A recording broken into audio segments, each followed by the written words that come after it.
The fluorescent lights hummed softly overhead, casting their familiar glow across the empty diner.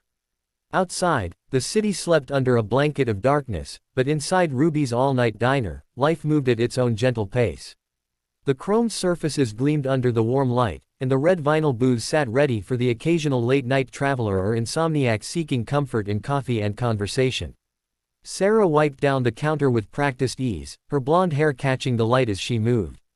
She had been working the night shift at Ruby's for 3 years now, and the rhythm of these quiet hours had become as natural as breathing. The soft clink of dishes, the gentle hiss of the coffee machine, the distant hum of traffic on the highway, these sounds were the soundtrack to her nights. At the far end of the counter sat Jake, a regular who had been coming in every Tuesday night for the past 6 months. His weathered hands wrapped around a steaming mug of black coffee, and his tired eyes gazed out the window at the empty parking lot. Sarah had learned not to ask too many questions about her late-night customers. Everyone who found their way to Ruby's at this hour carried their own story, their own reasons for being awake when the rest of the world slumbered. "Another refill?" Sarah asked softly, approaching with the coffee pot. Jake nodded, pushing his mug toward her. "Thanks, Sarah. You're always so kind." She poured the dark liquid carefully, steam rising between them like a gentle curtain. "Long night ahead." "Every night's long when you can't sleep," Jake replied, his voice carrying the weight of exhaustion. "But sitting here helps. Makes me feel less alone." Sarah understood that feeling all too well. The night shift could be lonely, but it also created a special bond between the people who inhabited these quiet hours together. She had chosen this schedule deliberately, finding peace in the stillness that daylight never offered her.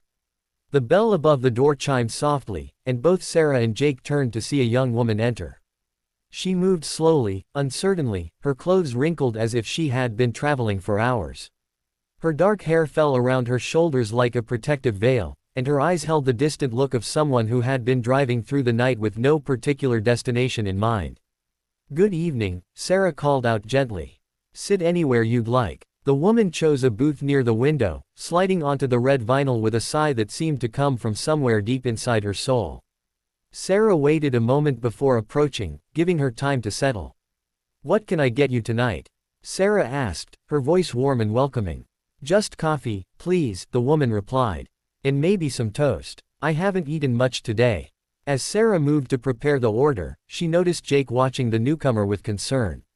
There was something about late-night diners that made people more aware of each other's pain, more willing to reach out to strangers who might be struggling. The coffee brewed with its familiar gurgle, filling the air with rich aroma. Sarah buttered 2 slices of bread and slid them into the toaster, the mechanical hum adding to the diner's gentle symphony.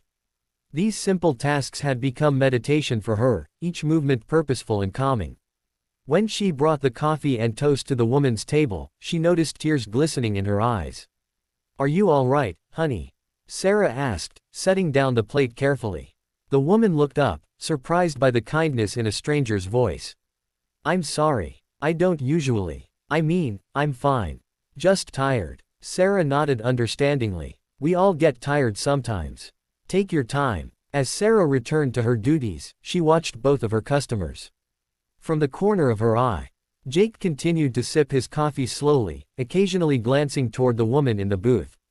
The woman picked at her toast absently, staring out at the darkness beyond the window. The night wore on quietly. Sarah refilled Jake's cup twice more, and the woman eventually ordered a bowl of soup. The 3 of them existed in comfortable silence, each lost in their own thoughts but somehow connected by their shared presence in this small island of light and warmth.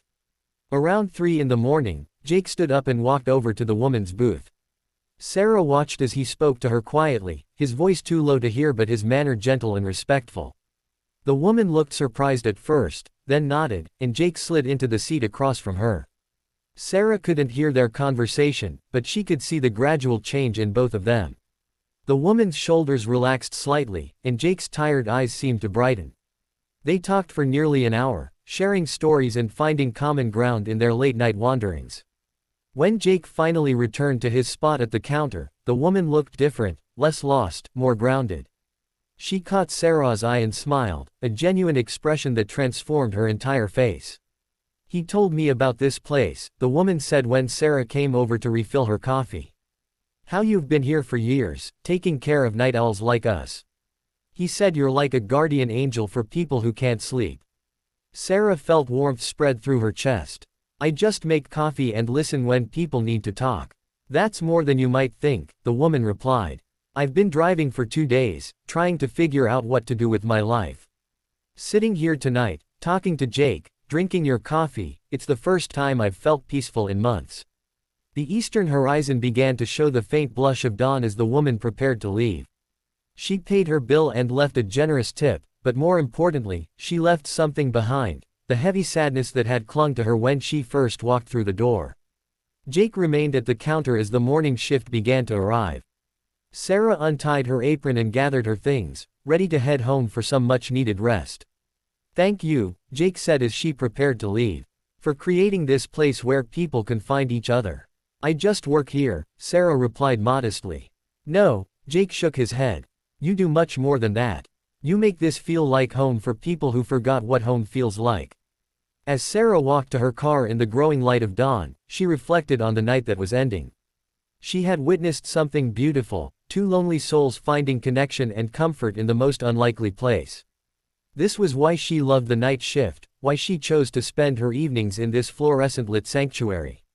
The city was beginning to wake up around her, but Sarah felt the familiar satisfaction of a night well spent. She had served coffee and food, but more importantly, she had been present for people who needed to know they weren't alone. In a world that often moved too fast and felt too cold, Ruby's all-night diner remained a constant, a place where time moved slowly, where kindness mattered, and where strangers could become friends over a simple cup of coffee.